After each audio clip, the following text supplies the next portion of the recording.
Welcome, everyone, to the Real Whovians cast, episode 887. I am your host, Matrix Lord 212, and I'm with Connor Farley. What's up, Connor? Hello. Okay, so what do you have to tell us, Connor? Well, I think I'll start off with that Nardole thing. Yes.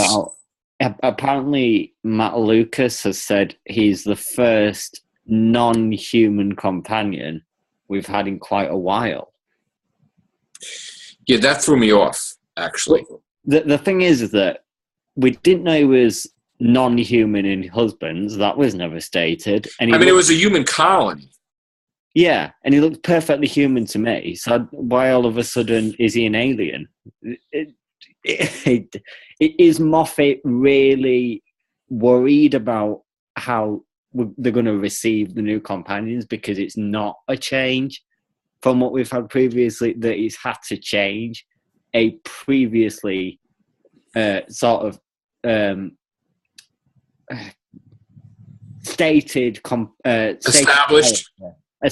character to mix it up to the point where people are going to say, yeah, this is a great TARDIS team. It's so different from what we've had before. Yeah, see, that bothers me too, because we always say, why can't he have an alien on board? And is he just doing that just to say, this is my last season, look, I got an alien on board? The thing that worries me about this is that this is a decision. If he is indeed an alien, which it seems like he is because it's non-human, so he has to be, it was made after Husbands. So everything about Nardole in Husbands that's remotely human seems to now make no sense because he looks perfectly human. The doctor looks human, but he's got two hearts. Yeah. So does he have other things in there instead of hearts? Like weird stuff? He probably does. He could have all sorts of his whole anatomy. Regeneration. The doctor is an alien because everything that's happened around him is an alien. Regeneration, two hearts, all that sort of stuff. But with Nardole, he was a human as far as everyone else was concerned. And maybe you could argue that because his body has survived after getting chopped off, getting his head chopped off and put on the Hydroflax robot, that maybe he has the power to survive without a head, because he's an alien. Makes no sense either, because that other guy had his head chopped off in the episode. The one that was River's boyfriend or something. Yeah. Like two-timing boyfriend. And his body survived as well, as far as we know. It never. Well, is Nardole from the same race as that guy? Like, does Nardole serve that guy rather than River?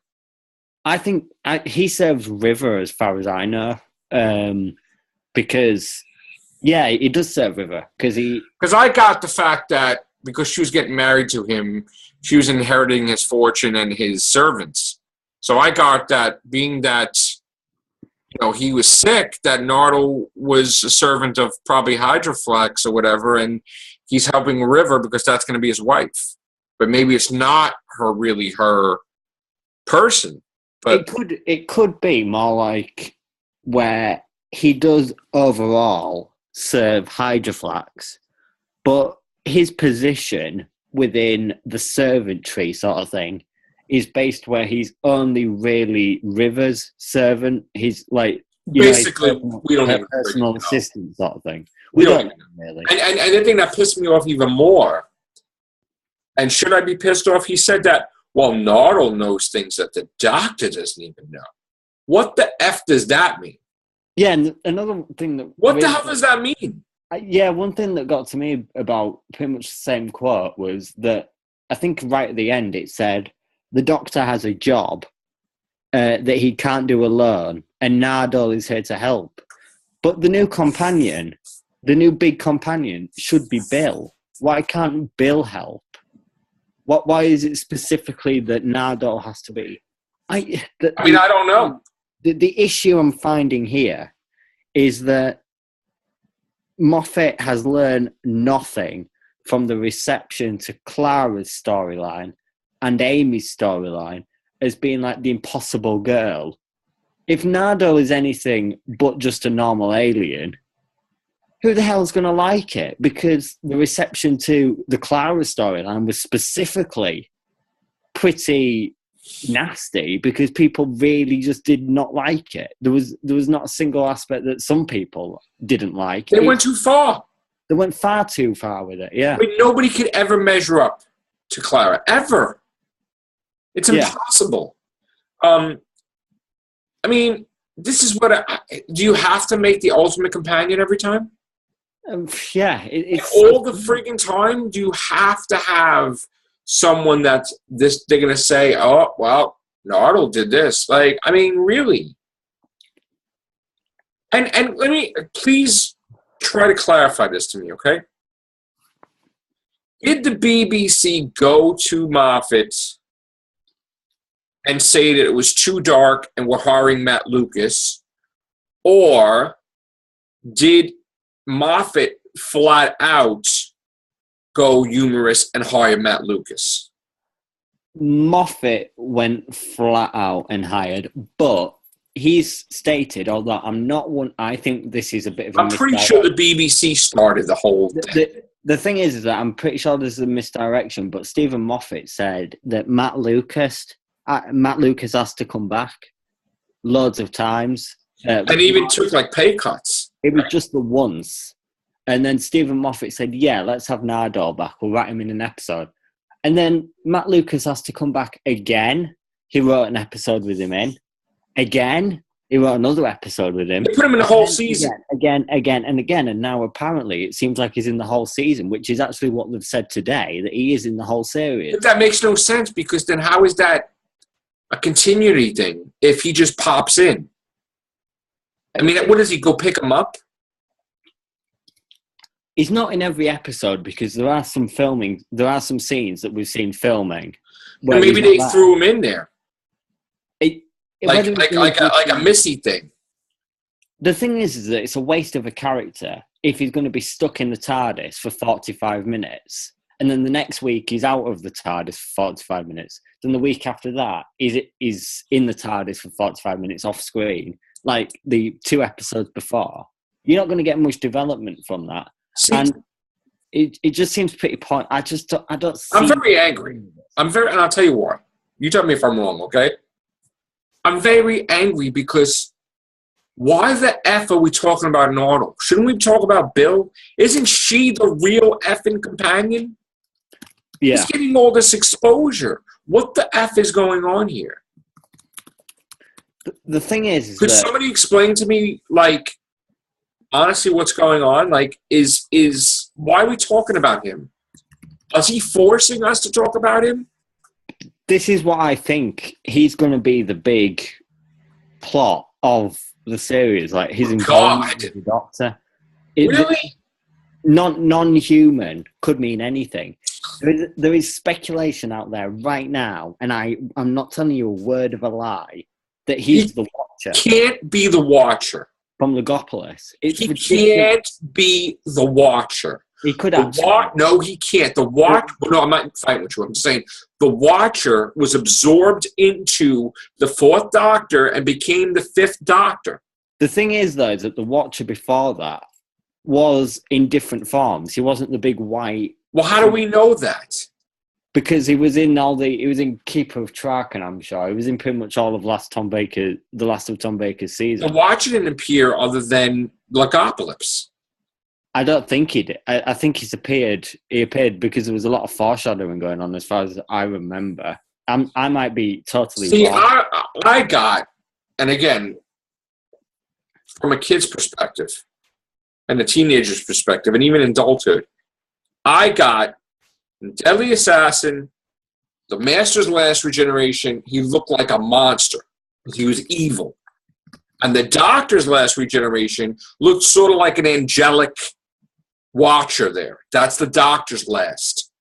So what I got was that he came back in time, probably, I don't know how, maybe a vortex manipulator, because somehow he just appeared, and he merged with himself.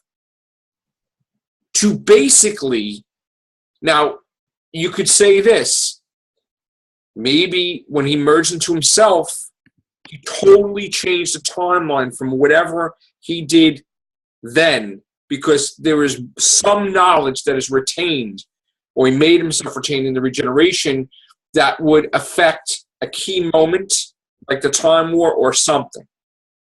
Okay? Something in the subconscious. So that's what I got, that he was the last form of the Doctor. He came back, he merged with himself, and it changed everything. Yeah. Yeah, Peter Davison was always going to be Peter Davison.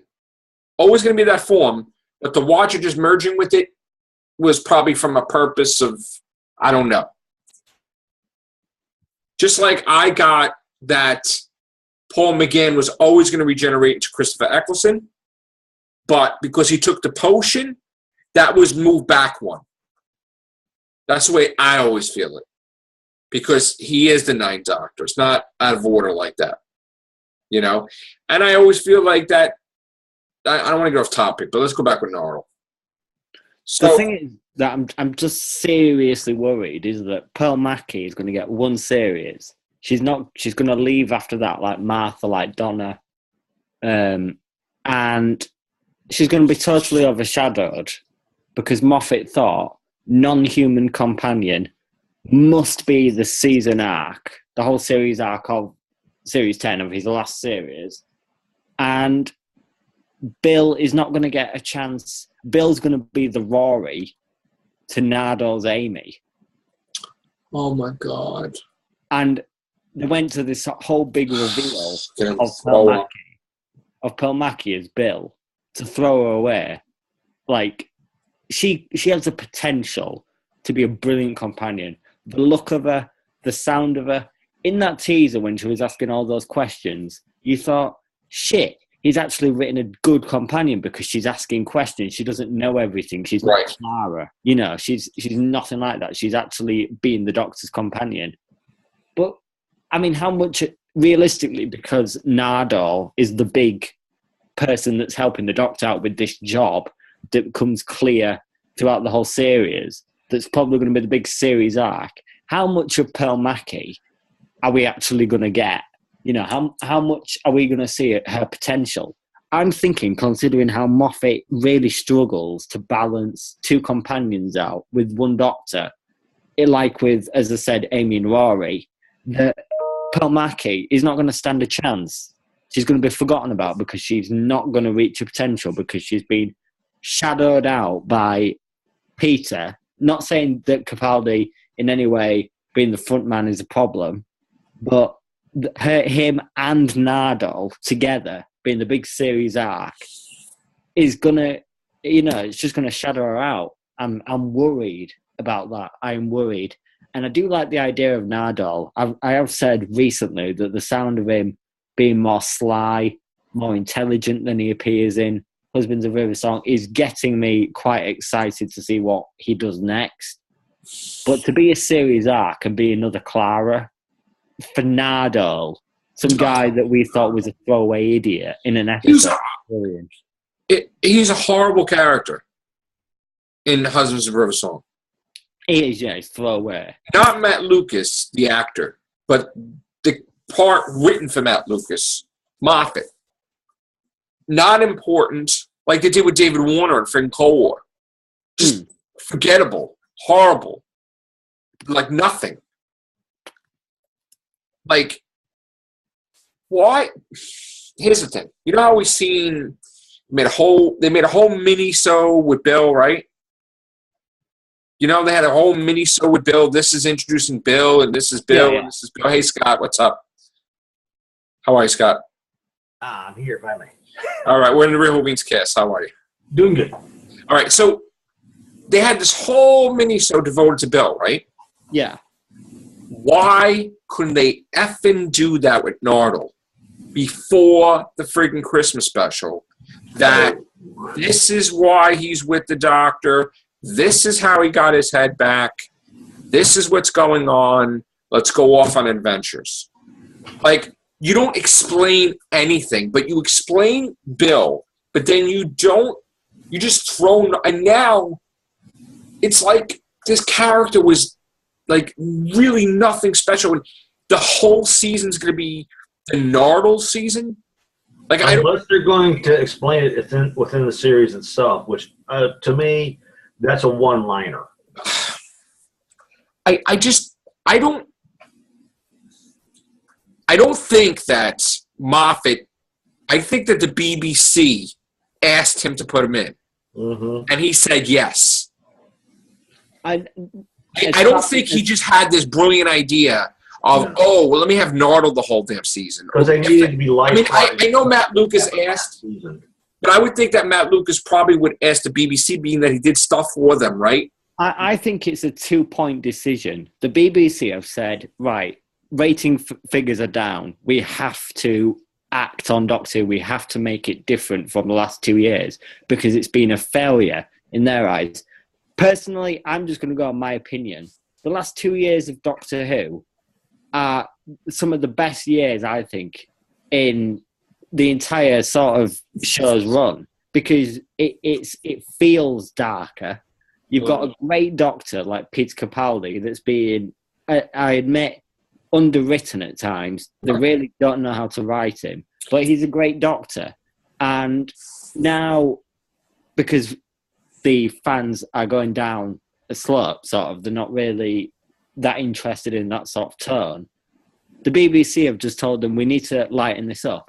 I don't have a problem with them lightening it up because, as I said, Series 4 was pretty much as I expect Series 10 to be, where it's going to be like just fun adventures of no real sort of consequence. And because of that, Stephen Moffat, on the request, not on the request of Matt Lucas, but because Matt Lucas, before he was told that, asked if he could come back, Stephen Moffat has said that the key to making the show more humorous and lighter for Series 10 is to have this one-off character like Nardole, and not to insult the appearance of Matt Lucas or Nardole, looks like Nardole, having him in the TARDIS, and the way that Matt Lucas... It's basically Matt Lucas instead of Nardole. Yeah, the way that Matt Lucas delivers comedy and lines is going to lighten the show up. Right.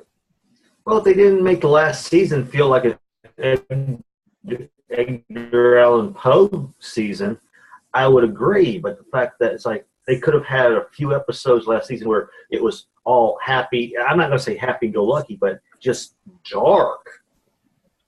It was just you got Clara getting hit by pretty much his version of the Raven, and then you've got Miss Forehead, a great performance due to the writing. So, of course, people are not going to care about. I gotta say that we could agree to disagree, Connor, and it's fine. This is definitely not the best 2 years of Doctor Who since it came back in 2005, as far as my only opinion. It's not anybody else's. Well, I know how you rate David Tennant and Matt Smith in comparison. Right, but you know I love Capaldi, though. Yeah. Because I want him to stay 10 years. If I didn't love Capaldi, I wouldn't want him to stay. And you'd see me say, oh, make him regenerate. No. I know that they're writing for him wrong. And that's why I want to see him with Chibnall, because I know that the best is yet to come. Okay?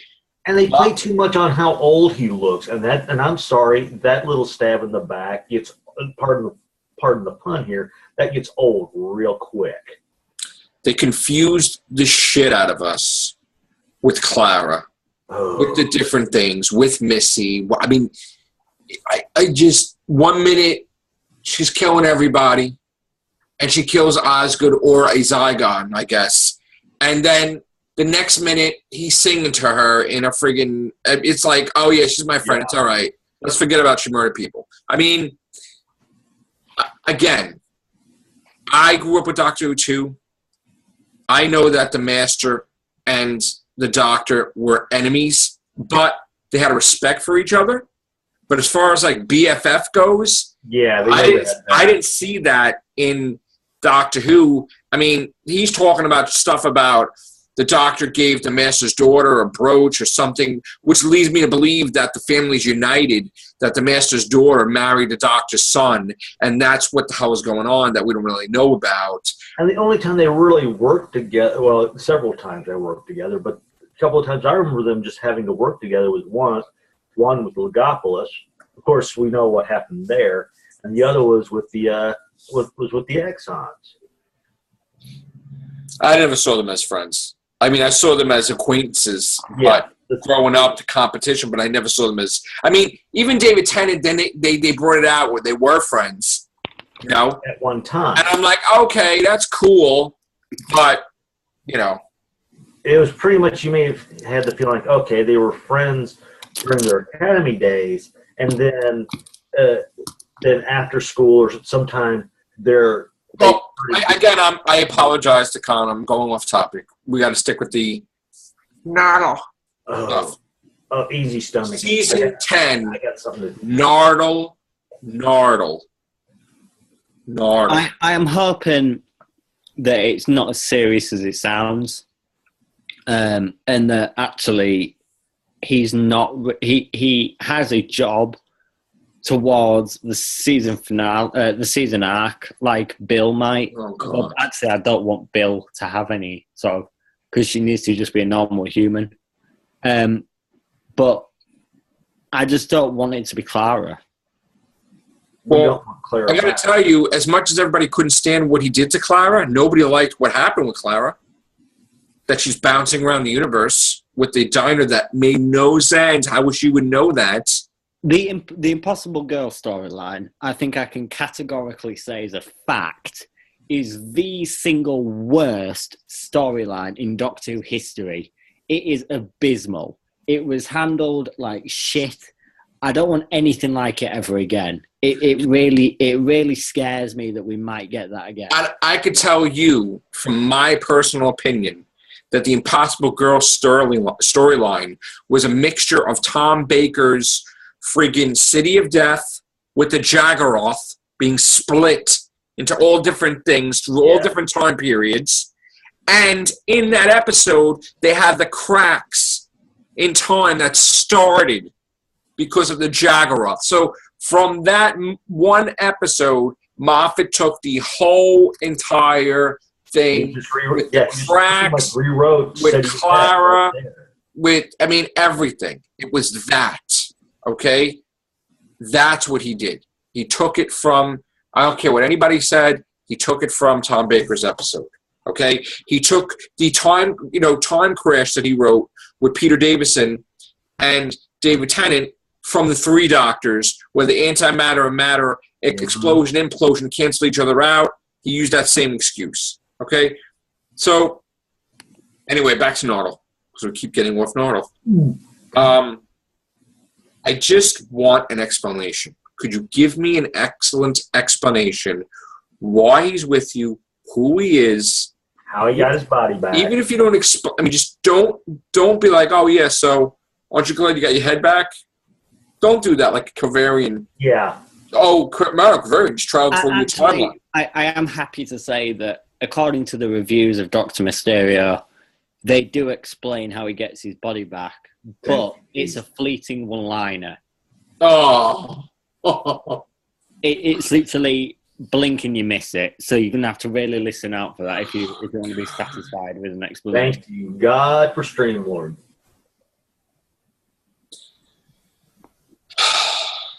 In better news, Dr. Mysterio is getting really, really, really good reviews.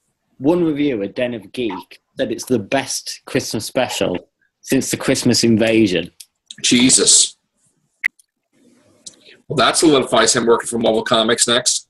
You want to bet? Apparently, I want to see IDW and DC do something. You want to bet him do like a Captain Marvel or something? You want to bet? I don't know what Stephen... I know we talked about this. I don't know what Stephen Moffat could do next. Gremlins. Steven Spielberg's bringing back Gremlins. Steven Spielberg's his buddy. He's not doing Tintin. He's going to do Gremlins. I don't really want him to go into big blockbusters. I'd rather he stuck with TV. Oh, it's not... I mean, not that it's a blockbuster, but you could turn it into a blockbuster. Like, Yeah. Well, Gremlins, the name alone, it's like Star Wars, you know. It's like Which I'm going to go see tomorrow since I'm on. I gotta tell you, man. I had to, man. I had to. Oh, by the way, I don't know if you saw my video today. I put lightsabers in the cart, but I donated. I don't know if you know, Scott. I bought a whole bunch of toys from the proceeds of my YouTube earnings. Yeah. I bought a whole bunch of toys for low-income families that they can't afford to have presents for the kids.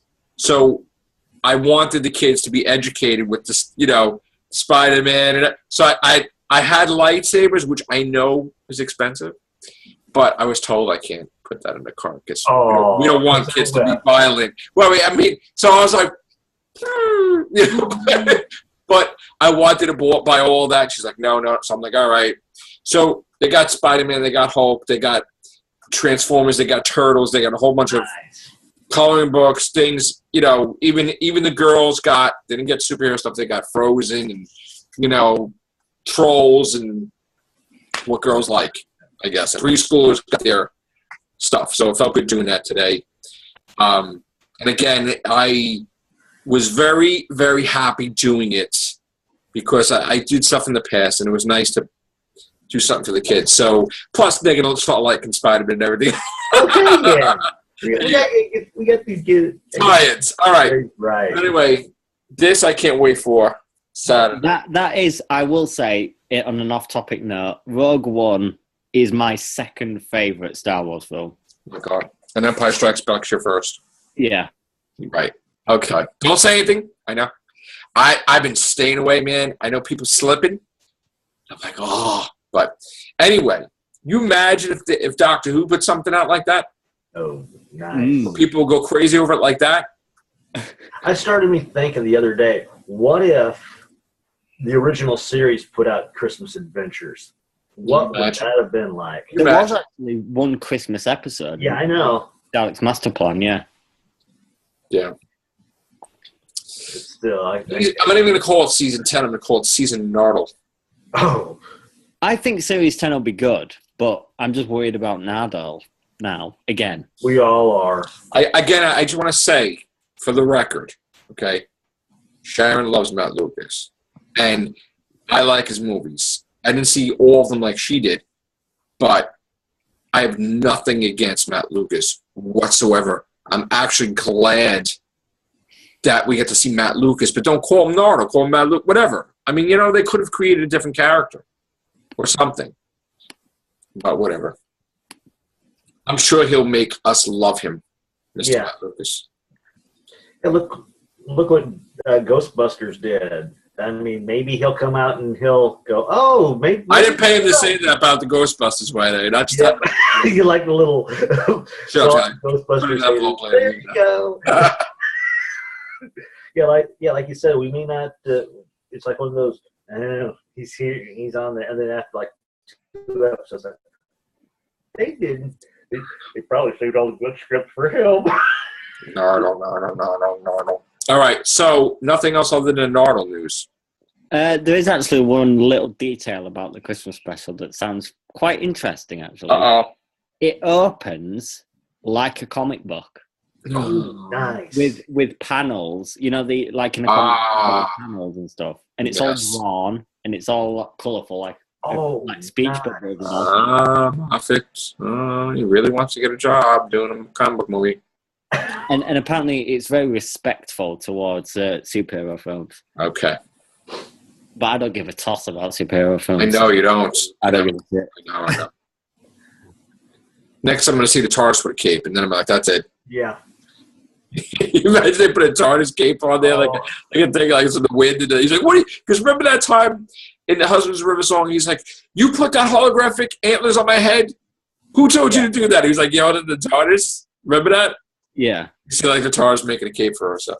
Yeah. I rewatched that thing. Like, I've lost count of how many times I've rewatched that thing. Yeah.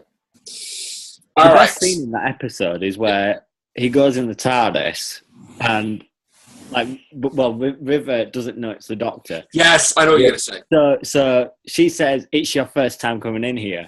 He's like, "Oh, this is my time now," and he's like, I love the overacting he did. I mean, that was just perfect. And if you look at his face at one moment, you can see he's a kid. If he didn't contain himself, he'd be laughing. Right. He'd just completely break character. He was like a child. I'd love to see the bloopers on that one. That's going to be like me with Rogue One, where like somebody's going to have to pass me the tissue. So like, Darth Vader, I'm so happy. Other than I cry and I'm like so happy. The kid's like, "It's all right, Dad." I'm like, "He's here. Darth Vader's here. I waited."